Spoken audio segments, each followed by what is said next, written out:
Sa halip na bola, suntok ang nagliparan matapos mauwi sa rambol ang paglalaro ng basketball sa Barangay Aliputos, Numancia sa Aklan. Makikita sa in-upload na video sa loob ng court na binabantayan ang biktimang si Benjo Cesar na nakasuot ng blue na jersey ng kabilang grupo na si Soen Marte habang nag-i-inbound ng bola, ngunit animoy nagkapikunan ng dalawa at nauwi ito sa panununtok.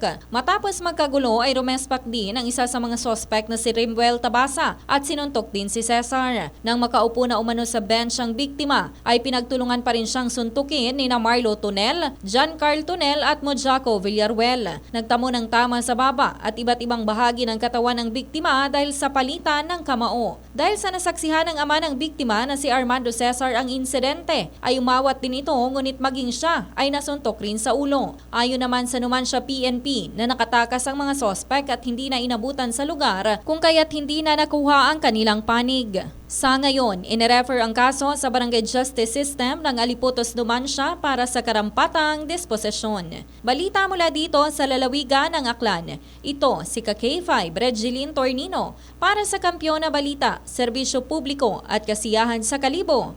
K5 News FM.